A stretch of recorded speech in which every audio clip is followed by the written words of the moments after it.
Boa noite, gente, entrando ao vivo. Será que eu coloco um filtrozinho? Oi, Lilian, primeira a entrar, seja bem-vinda. Acabei de entrar online. Vou colocar aqui o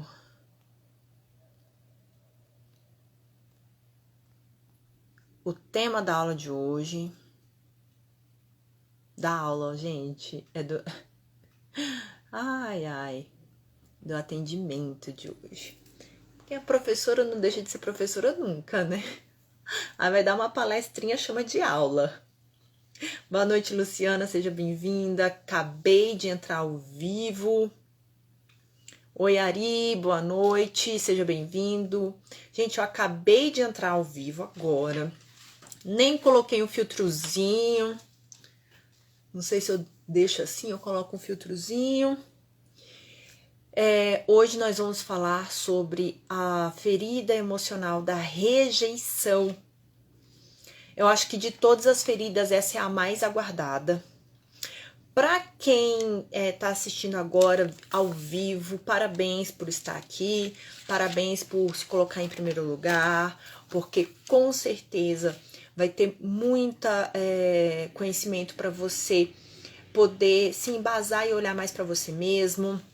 Você vai se conhecer muito mais a partir da conversa que nós vamos ter hoje. Então, parabéns por você estar aqui ao vivo, porque você pode participar e mandar seus comentários aqui. Para você que vai assistir gravado, caso fique gravado, porque às vezes eu consigo, às vezes eu não consigo, caso fique gravado, seja bem-vindo também. Ao final do atendimento coletivo de hoje, nós teremos atendimento de desprogramação neurobiológica e vai ficar acessível tanto para quem está assistindo ao vivo quanto para quem vai assistir a gravação, porque ela é uma energia, a gente está trabalhando com estados vibracionais, então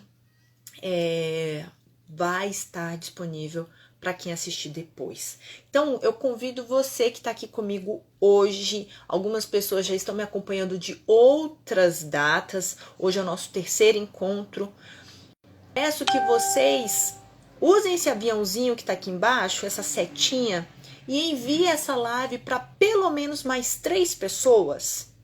Vamos ampliar essa rede, né? Vamos possibilitar, vamos ser ponte para que outras pessoas também tenham conhecimento do que eu vou trazer hoje. Porque com certeza, gente, essa ferida, a ferida da rejeição, é uma ferida comum a todos nós. Todos nós temos essa ferida da rejeição. Todos nós. Olha, para a gente não colocar, para eu não ficar muito incisiva no todos, vamos colocar aí 98% das pessoas tem essa ferida, tá? Da rejeição. A diferença é como que a pessoa vai lidar com essa ferida. Mas todos nós temos essas feridas, tá? Essa ferida da rejeição. Então, eu também vou usar o meu aviãozinho aqui. Vou chamar outras pessoas para estar comigo agora. Então, convida também aí o seu pessoal para que eles possam estar conosco.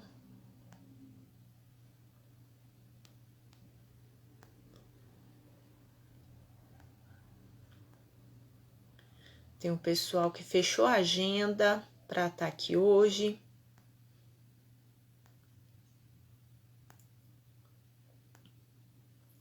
Pronto, mandei os meus aviõezinhos.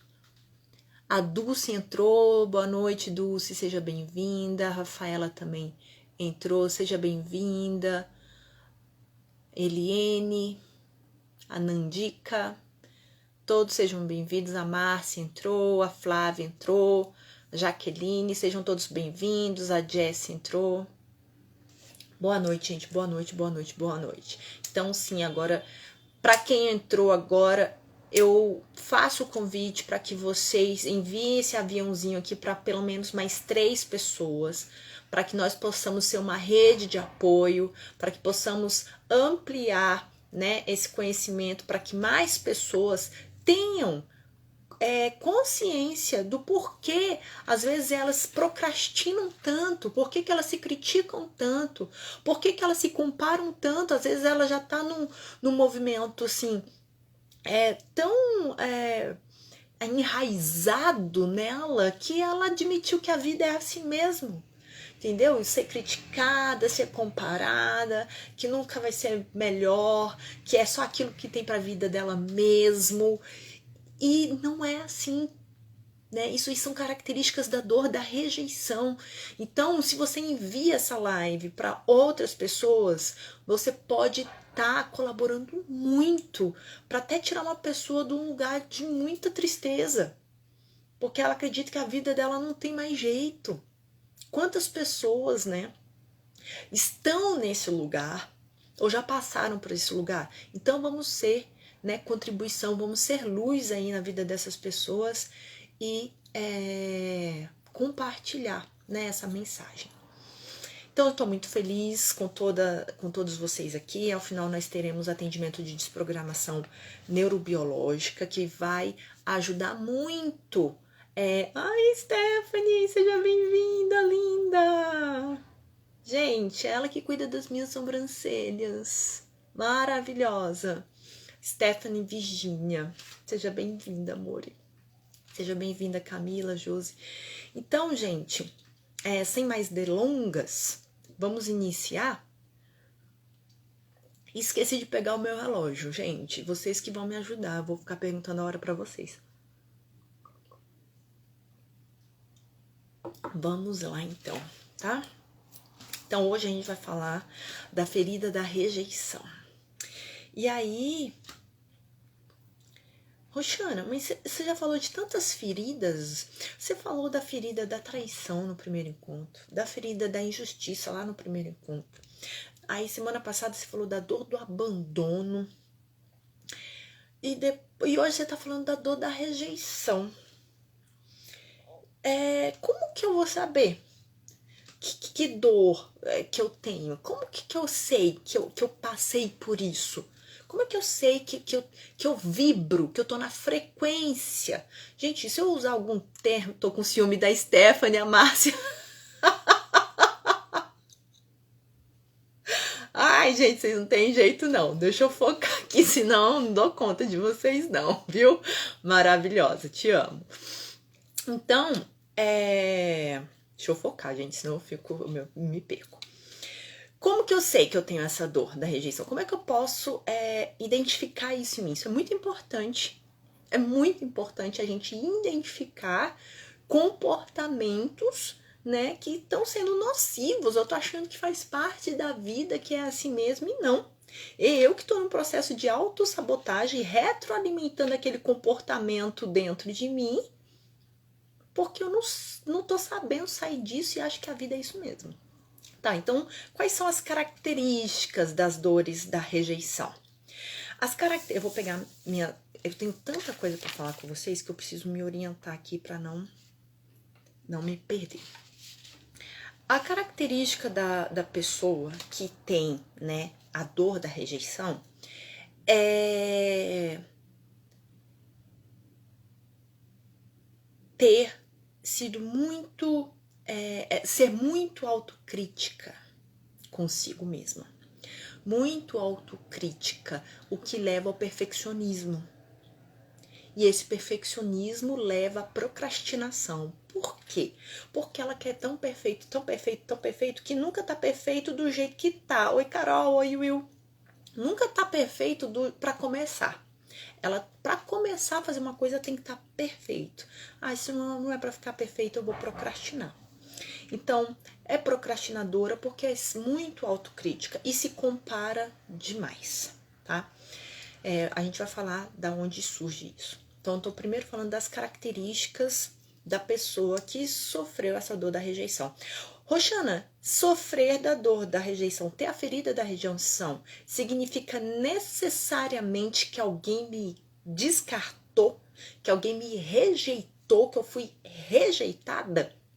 Não significa que a pessoa ou qualquer pessoa tenha feito isso.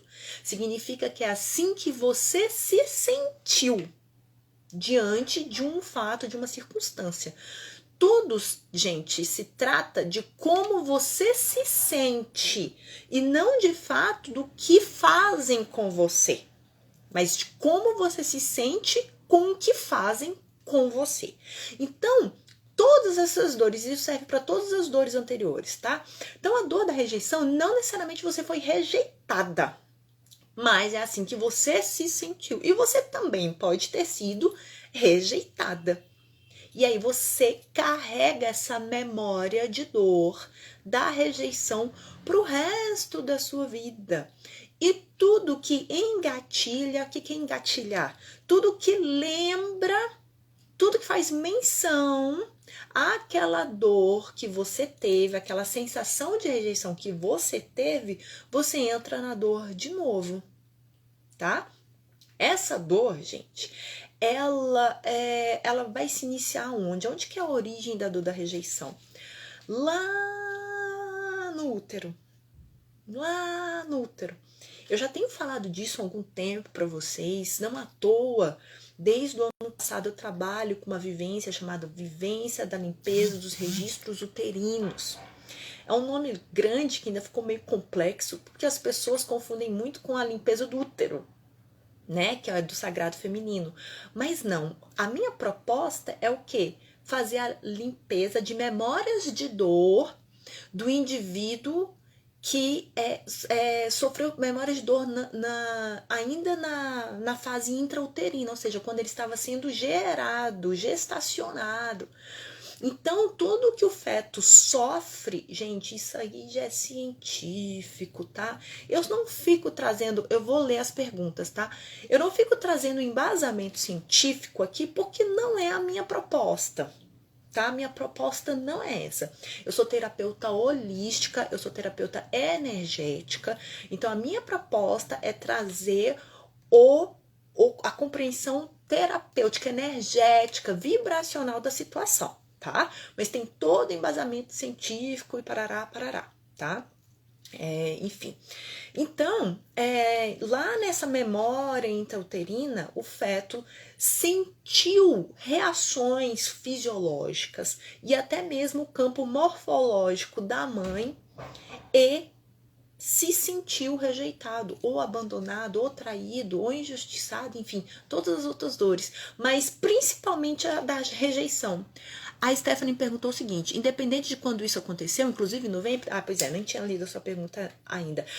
Principalmente no ventre, tá? Por quê? Porque de acordo com a minha teoria da Roxana, observações e estudos que eu faço, as nossas dores e parte das nossas crenças limitantes estão na fase da concepção, gestação, parto e primeira infância até uns 5 anos de idade.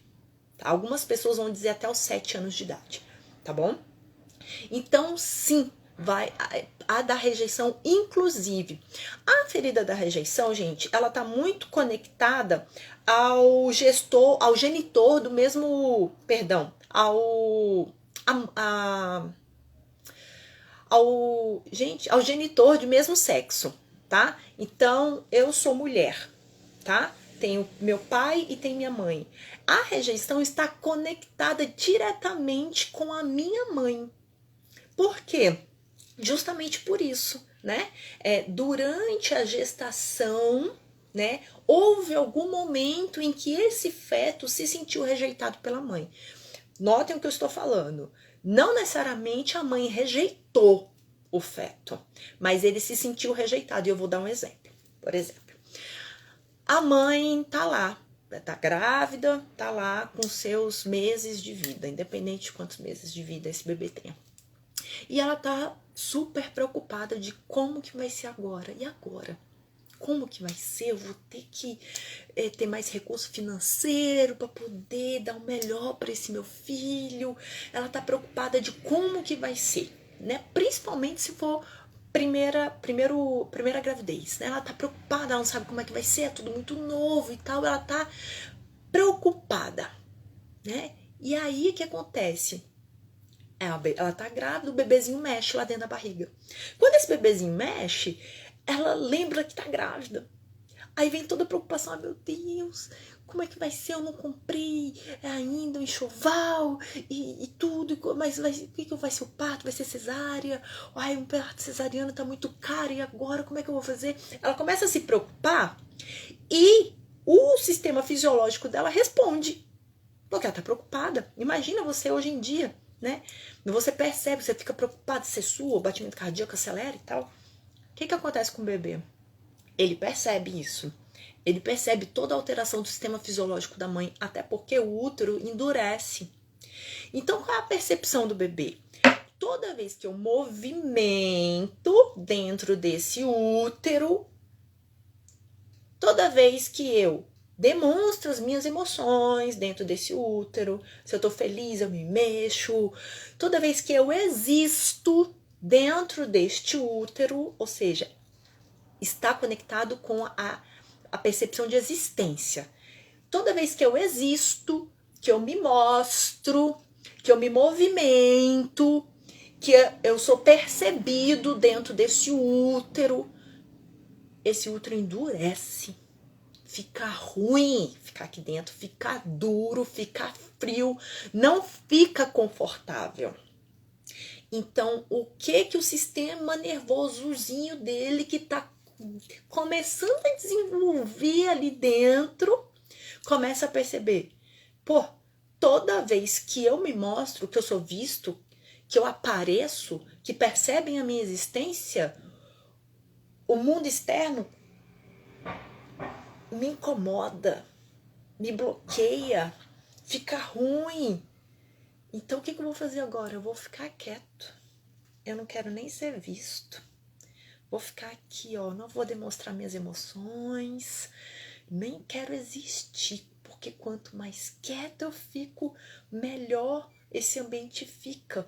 É como se o ambiente, a partir do momento que eu existo, ficasse confrontando a minha existência. Então eu não quero sentir essa dor. Então eu vou ficar quietinho. Isso, por psicanalista Reich, ele vai denominar como esquizoide, né? É um traço de caráter chamado de esquizoide. O que acontece? Esse feto, ele vai desenvolver muito o mental dele. Porque como ele não tem mais essa liberdade de movimento, porque senão, se ele aparece, se ele é visto, esse mundo externo ataca ele, ele fica só aqui, ó, no quietinho dele, mas ele é extremamente mental. Então é como se ele vivesse no mundo dele. No mundo dele. E aí ele fica ali, tá? E aí, o que acontece com essa criança? Exemplos de rejeição, tá? Uma mãe que soube da gravidez e por um milésimo de segundo pensou em abortar. Nossa, eu tô grávida, não tenho condições. Esse homem que eu tive relação não era o homem da minha vida, não é meu companheiro, não quero ele. Ou seja, por qualquer motivo que essa mãe tenha pensado, eu não sou amparada, eu sou sozinha, o que vai ser da minha vida? São as questões de cada um da mãe. Aqui a gente não está julgando a mãe de forma alguma. O nosso intuito aqui é entender o nosso comportamento sem julgamento do comportamento alheio, tá? Não vamos entrar nesse mérito. A mãe, pelas questões pessoais dela, pensou em aborto. Falou, nossa, não tenho condições, vou abortar esse bebê. Aí passou 5 segundos, ela fala, não, eu dou conta, que isso, imagina. Nossa, eu não sei como, mas eu tenho fé que vai dar tudo certo e tudo bem. E acabou, passou, só foi um vento que passou. É o suficiente para esse feto perceber isso e se sentir rejeitado. E falar, nossa, a minha existência não vale nada. A minha existência não vale a pena, eu não mereço existir. Eu não mereço viver. Eu não mereço estar aqui. E aí, com esse impacto emocional, porque como que a gente adquire crenças? Por repetição ou por forte impacto emocional. Os traumas geralmente são de forte impacto emocional. Oi, Lela, linda, maravilhosa. Seja bem-vinda. Bom, saudades também, maravilhosa. Então, É o forte impacto emocional, não importa por quanto tempo aquilo, se foi forte o suficiente emocionalmente para aquele indivíduo, já impactou, já traumatizou, já está registrado.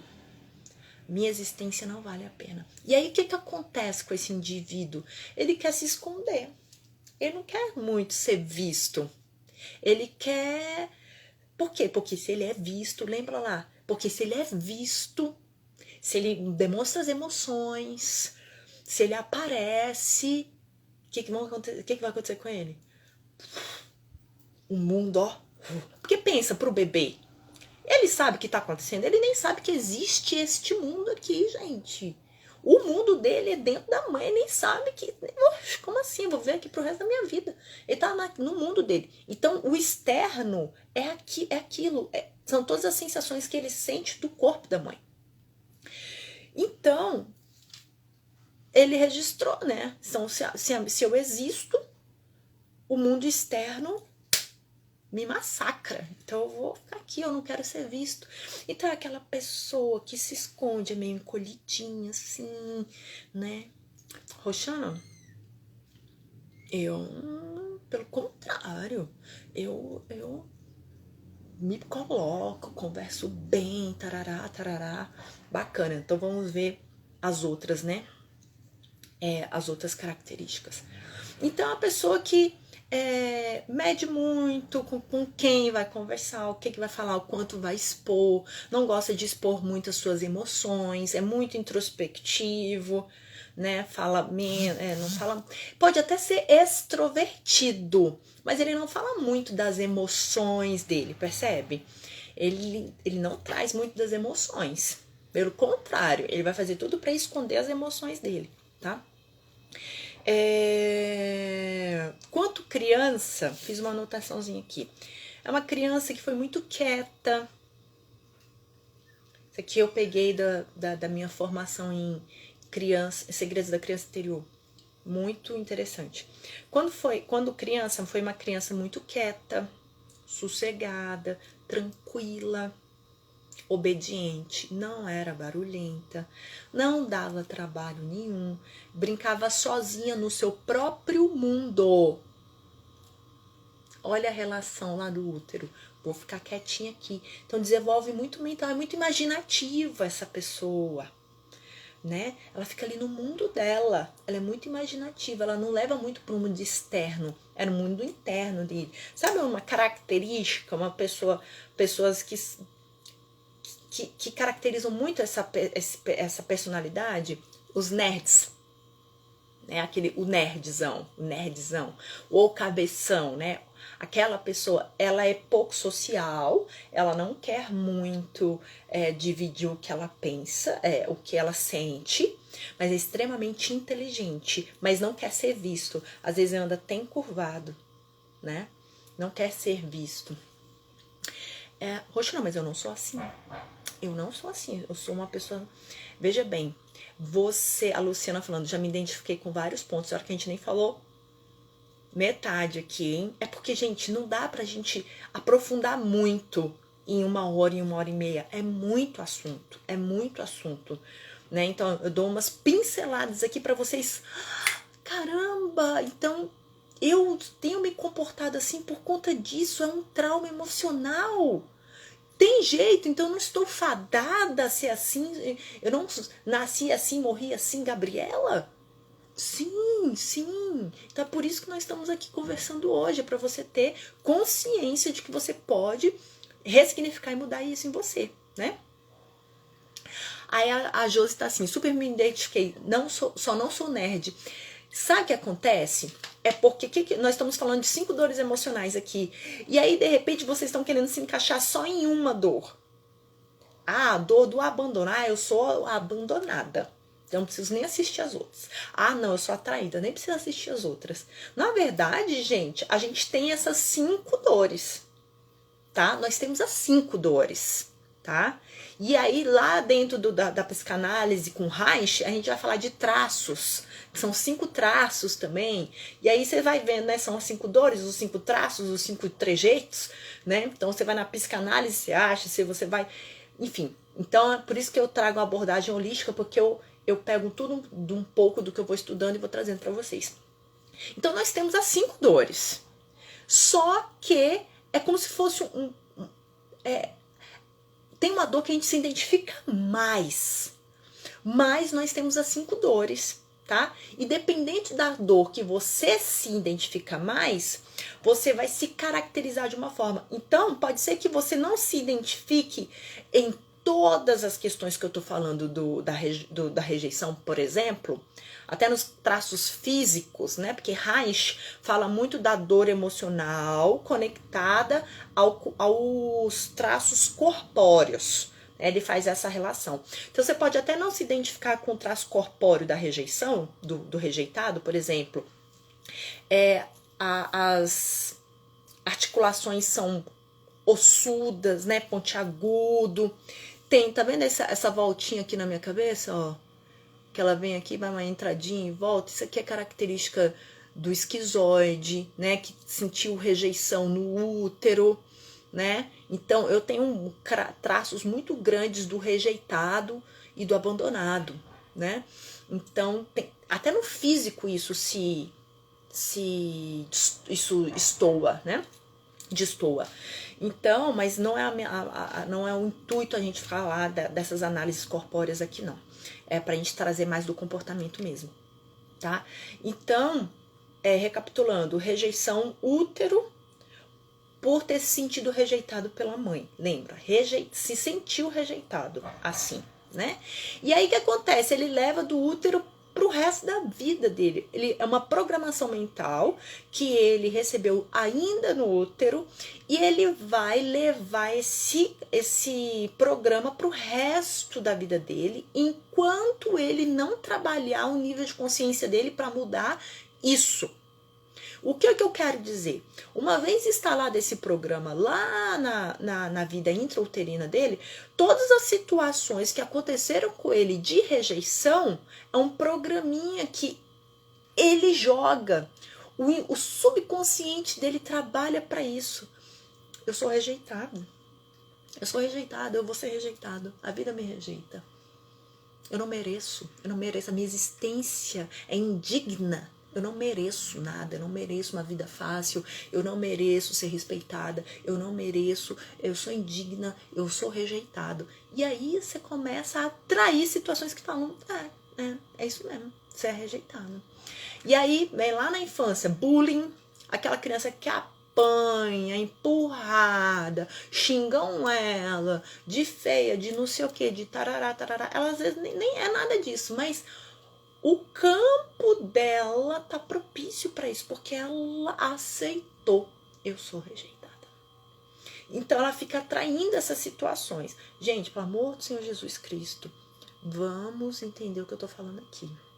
Eu não tô falando, mas era uma criança. Eu não tô levando pra questão religiosa, tá? Mas a criança, mas tadinha, ninguém merece isso. Mas ninguém é culpado de sofrer bullying. A pessoa que sofre bullying é vítima. Tarará, tarará. Tá, gente? É verdade, isso dentro do contexto de sociedade, né? Não é porque eu tô falando isso que aí justifica, quem sofre bullying tem que sofrer bullying mesmo, porque ele está atraindo isso, então dá-lhe bullying nele, pelo amor do Senhor Jesus Cristo, eu não tô falando isso, tá?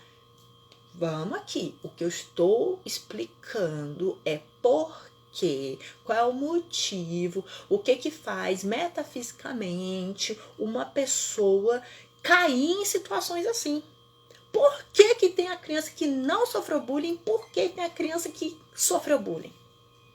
Por que tem a criança que super se critica e a outra criança não? A gente está falando disso, tá? De comportamentos, de crenças limitantes que fazem com que as pessoas entrem em situações porque ela vibra num campo vibracional mais baixo, porque ela não acredita que pode vibrar mais, porque ela está com um programa mental registrado lá desde a vida intrauterina dela. É culpa da mãe? Não é culpa da mãe. Não é culpa da mãe. Todo mundo nasce e passa pelo que precisa aprender. Então, se você está passando por isso, você precisa aprender sobre isso. A sua mãe está sendo uma ferramenta. Tá? Então, vamos deixar o julgamento do outro de fora e vamos focar em nós aqui. Alguém deve estar pensando isso, para eu ter trazido isso aqui, mas vamos focar. Eu quero focar no que eu preciso trazer para vocês hoje. Tem alguma pergunta? Deixa eu ver, eu não vi.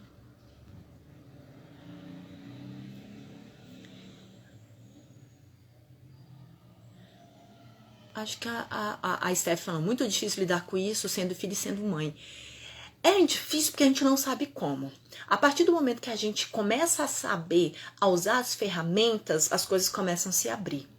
Luciana, já me identifiquei com vários pontos aí. A Josi, super me identifiquei, só não sou nerd. A Lilian, incrível, sou assim, percebo que a minha filha também tem esses traços. A Dulce, qualquer falta de atenção, até mesmo uma mensagem não respondida, me sinto rejeitada. Ai, vamos mais nisso? Quantas horas são, gente? A Edneia entrou, a Tânia entrou, sejam bem-vindas, o Paulo entrou, a Nalim e o Danilo entraram, a Exclusiva Mulher entrou. Gente, sejam bem-vindos, eu não vou ficar acenando pra vocês, senão eu tiro meu foco. E eu preciso estar aqui. Quantas horas, galera? Alguém fala aí quantas horas são? Porque eu me empolgo e às vezes eu vou muito no assunto e eu quero falar mais abrangente, eu não quero aprofundar tanto. Live não é o lugar pra gente aprofundar. Live é o lugar pra gente dar umas pinceladas, porque senão a gente pode aprofundar demais, engatilhar, aí você entra numa crise existencial aí do outro lado da tela e não tem nada que eu possa fazer pra te ajudar. 20h33, valeu, galera. Quero saber como entender e fazer a diferença. Beleza, Stephanie, vamos continuar aqui pra gente entender melhor. Então, gente, eu preciso trazer clarezas para vocês e aí ao longo do tempo que a gente vai conversando aqui, a gente vai aprofundando, tá? Que eu chegar assim, buga. Então, vamos ser gentis. Vocês já estão super de parabéns, porque vocês estão aqui, né, ouvindo e aprendendo mais. Depois, se der, fala dessa parte de nerd, perdi. Beleza, me lembra mais na frente, porque eu não quero repetir o que eu falei, senão eu deixo de falar o que eu preciso, tá?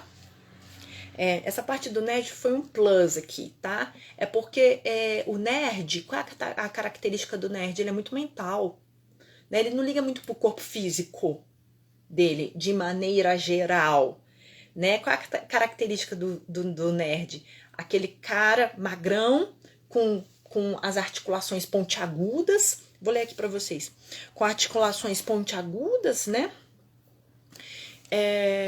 Franzino, porque ele não quer aparecer. Ele não quer aparecer.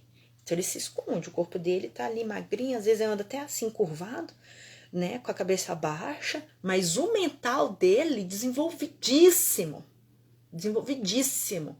Por quê? Porque ele não podia se mexer muito lá no útero da mãe, né? Então, toda a energia dele não foi pro corpo, ele não podia se mexer, né? Senão o útero rejeitava. Então, toda a energia dele ele botava onde? No mental. Então, toda a energia dele vai muito pro campo mental. Então, uma característica do rejeitado é essa. Não entendi, Márcio, o que você escreveu. Enfim. Então, por isso que eu falei da criança, né?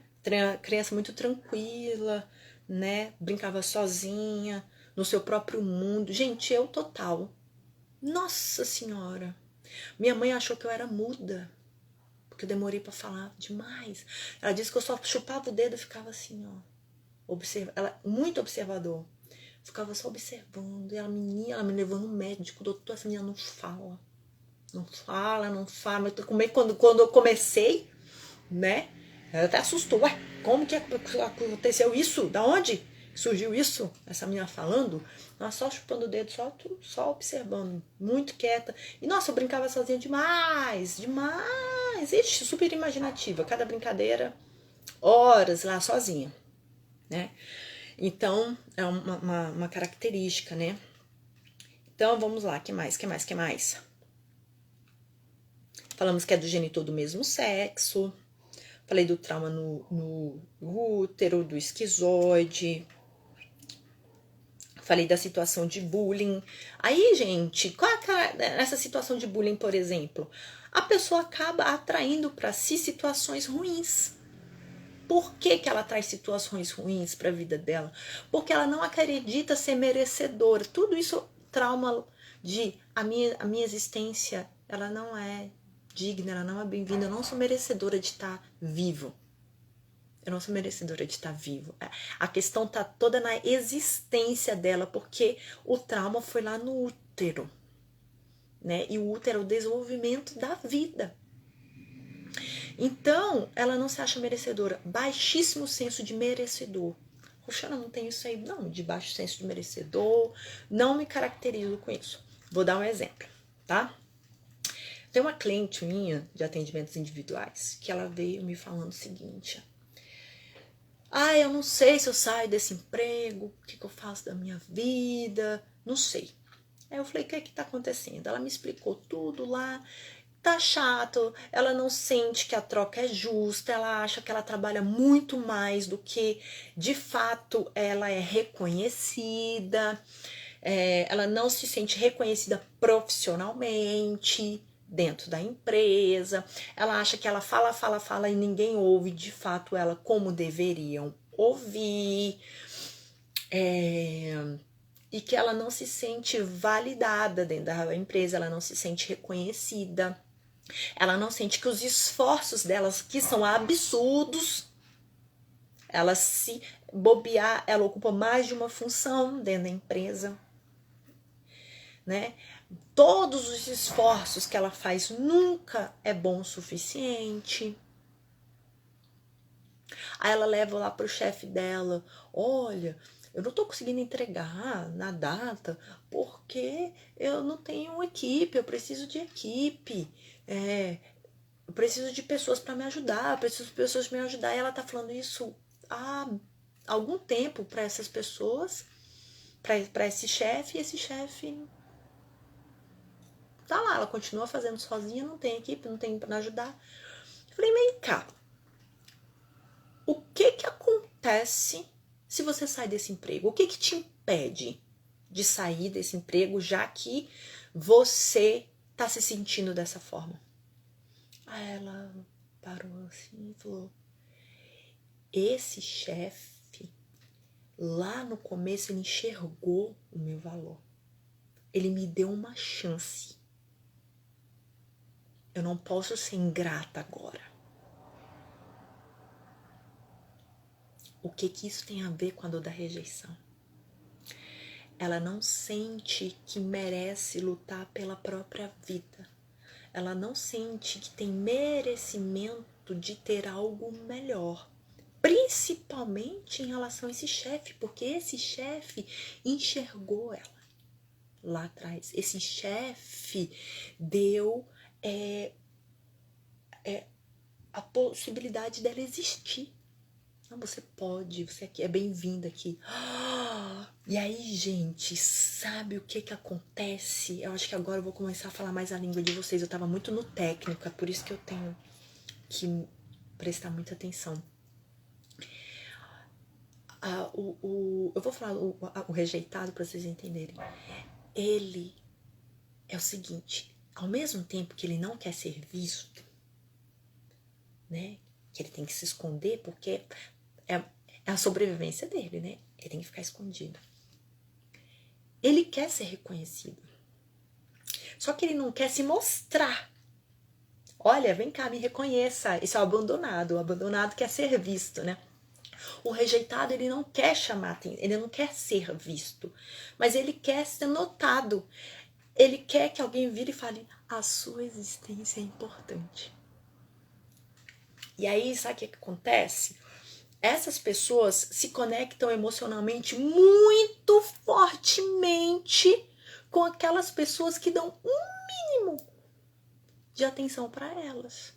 Porque, afinal de contas, perceberam a minha existência. Pronto. Mas isso foi 1 milésimo de segundo. Acabou. mas ela ainda está conectada. Porque aquilo é muito forte para ela, é uma dor tão profunda, a da rejeição, que quando ela não se sente rejeitada, ela cria um vínculo muito forte com aquele outro indivíduo. Cara, às vezes a pessoa só foi educada. Às vezes a pessoa ela faria aquilo com qualquer outro indivíduo. Faz parte do valor dela ser amoroso, ser carinhoso, ser educado. Aí é aquela pessoa que se apaixona, né? Ai, mas ele me viu. Nossa, a minha existência, né? E aí, voltando lá pro chefe, o que acontece? Ela acha que não pode ser ingrata. E que ela tem que ficar naquela situação porque o chefe... Ela cria um vínculo emocional no local de trabalho. É um local de trabalho. Mas ela criou vínculo emocional. Não quer desapontar o chefe, porque se ela desaponta o chefe, ela vai perder aquela oportunidade de ter sido vista. Mas isso é só na cabeça dela, gente. Aquele chefe tá dando ordens do mesmo jeito, não ajuda. Tudo que ele coloca para ela fazer, ela faz, não reclama, porque ela não acha que é justo, não é merecedora, não tem que reclamar, ela tem que aguentar. Porque afinal de contas, a minha existência é insignificante. Eu não posso querer exigir muito de mim. Nem exigir das pessoas. Eu tenho que aceitar. Gente, e aí o que acontece? Isso é tão... Ainda que... Eu trago uma sugestão de reflexão. Ainda que você não identifica a rejeição... Não, mas eu não fui rejeitada. Minha mãe super me amou. Fui uma criança amada. Eu fui isso. Não, isso não aconteceu. Isso não aconteceu, Roxana, eu não fui rejeitada. Ainda que você não entenda, não identifique a origem, e tá tudo bem, você não tem que ficar identificando a origem, tá? Mas você se sente assim, perceba. Presta atenção no que está acontecendo com você. Presta atenção nas suas ações, nos seus comportamentos e nas suas sensações. Se você está se identificando com o que eu estou falando, preste atenção. Você não precisa lembrar ou falar, realmente a minha mãe me rejeitou. Nem se você perguntar à sua mãe, imagina, poucas as mães vão ter clareza em relação aos filhos e falar, não, meu filho, realmente eu pensei em abortar, eu estava passando por um momento difícil, mas depois foi muito amada, tarararara. Mãe, você pensou em abortar? Que mãe que vai falar isso? E o cagaço? Porque geralmente, gente, o que acontece? Essa dor da rejeição é herdada, tá? Então, assim, não começou com você. A sua mãe provavelmente também se sentiu rejeitada pela sua avó. E aí isso é herdado, vai passando, tá? Isso vai passando. Até porque, e você pode ter herdado da sua avó, porque imagina, quando a sua avó estava grávida da sua mãe, você já estava dentro da sua mãe em forma de ovócitos. Então, o DNA da sua avó faz parte de você. Inclusive, todas essas crenças da sua avó também. Tá bom? Também tá. Lembra que a gente tá falando do holístico, né? Também. Mas vamos voltar. Então, ainda que você não entenda a origem, da onde surgiu, não importa. Tá batendo os comportamentos? É isso aí? Jéssica, vamos quebrar isso aí, pelo amor.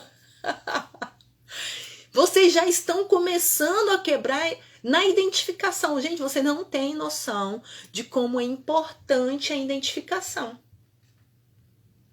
Vou fazer uma comparação bem grotesca, mas eu adoro fazer isso para a pessoa se tocar. Igual eu falei no encontro passado. Um alcoólatra ou um dependente químico, ele pode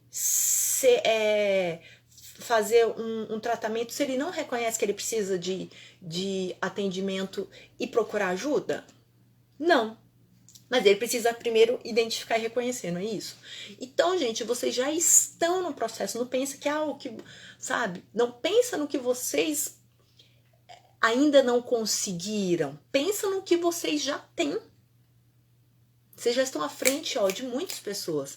A Isadora falou o seguinte: quando é que sentimos que estamos limpando o nosso campo com a reprogramação? Quando deixamos de atrair situações que engatilhem a dor ou quando essa dor não mais nos incomoda? Olha, são processos. São processos, tá? Então, o que eu espero, Roxana, quando eu entro no meu processo de cura? O que vai acontecer?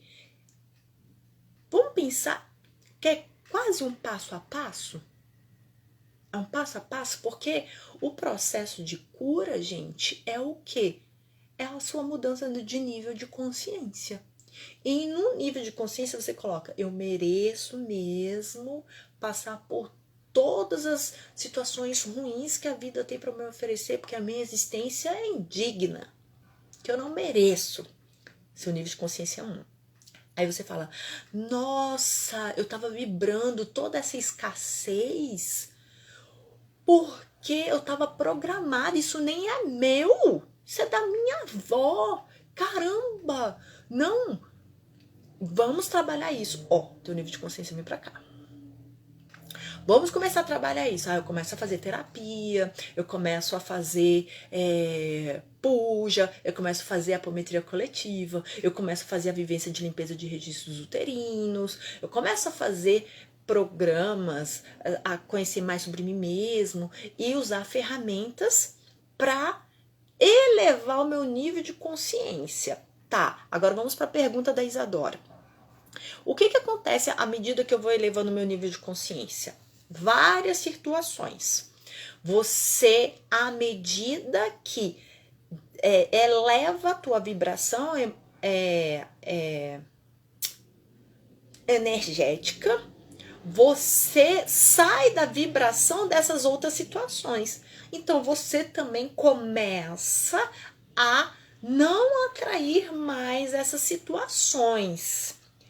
Mas também pode ser que você atrai essas situações. Roxana, ficou meio confusa, querida. Você pode explicar isso melhor? Explico. O que acontece? O que nós precisamos urgentemente compreender, e aí nesse lugar, quando a gente traz esse nível de compreensão, vira a chave, tudo muda, é que a gente espera que a vida se torne mais fácil pra gente. A gente espera que as situações difíceis parem de acontecer. A gente espera que simplesmente as pessoas comecem a nos tratar melhor, que os carros parem para a gente atravessar e que as coisas aconteçam na nossa vida. A gente tem que entender o seguinte: as coisas não vão parar de acontecer. Elas continuam acontecendo na nossa vida, até que o momento ela vai parar. Porque o teu nível de consciência foi subindo e não tem mais por que você atrair aquilo pro teu campo. Mas se você ficar esperando isso acontecer para falar, me curei, você pode ficar muito frustrada. Porque também faz parte da sua elevação de nível de consciência passar por essas situações e ter o fortalecimento de reagir a essas situações de forma diferente. Então entenda, não é sobre as coisas deixarem de acontecer com você, mas de você criar autonomia para agir de forma diferente às situações que acontecem com você. Então, por exemplo, o rejeitado aqui, eu vou dar um exemplo meu, tá? Um exemplo meu. Lá em 2015, mais ou menos, eu não lembro nem como que eu conheci essa coach, bicho. Nem lembro como é que foi que eu cheguei nessa coach. Eu lembro sim. Eu vendia produtos cosméticos. E aí eu fui fazer venda, eu acho, para essa pessoa. E por acaso, essa pessoa era uma coach de performance e tal, blá, blá, blá, blá. Conversa vai, conversa vem. Conversei com ela e ela viu, né, uma necessidade. Eu precisava desenvolver algumas coisas. Eu sentia que a minha vida não estava saindo do lugar. Eu não sabia como fazer. Tarará, tarará. Ela virou e falou assim: nossa, você quer ser mentorada por mim? Eu te ajudo. Eu percebo que você tá num lugar que você tem toda a condição de sair. Eu percebo você tão assim, comunicativa, tararará. Eu vejo que você consegue sair desse lugar. Você precisa ser orientada. Você quer? Falei, olha, eu não tenho como pagar esse acompanhamento. Seria muito legal, mas agradeço a atenção, mas eu não posso. Ela, não, eu não vou te cobrar. Eu não vou te cobrar. Você pode vir que a gente faz o acompanhamento. O que a gente pode fazer é tirar umas fotos, porque eu acabo divulgando o meu trabalho e tal. Sabe o que aconteceu comigo?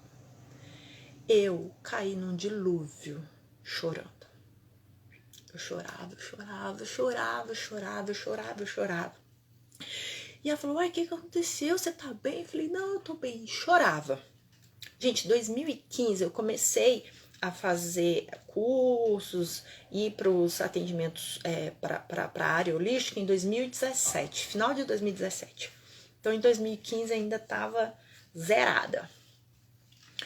E aí eu chorava absurdamente. Ela falou, o que foi? Eu falei, e eu já tinha reconhecido um comportamento em mim. Aí eu virei para ela e falei assim, não, é que toda vez que alguém me oferece ajuda, eu me emociono muito. Já era um comportamento que eu já tinha observado em mim. Eu não sabia por quê, mas eu sabia disso. Aí ela virou para mim e falou assim, você precisa olhar para isso. Não tem alguma coisa que não tá legal. E aí aquilo ficou assim, uai, mas qual é o problema de eu me emocionar? Tô emocionada porque, né, ela foi tão gentil comigo. Nossa, ela foi tão legal, eu tô emocionada porque ela é uma pessoa muito boa e ofereceu. Não era.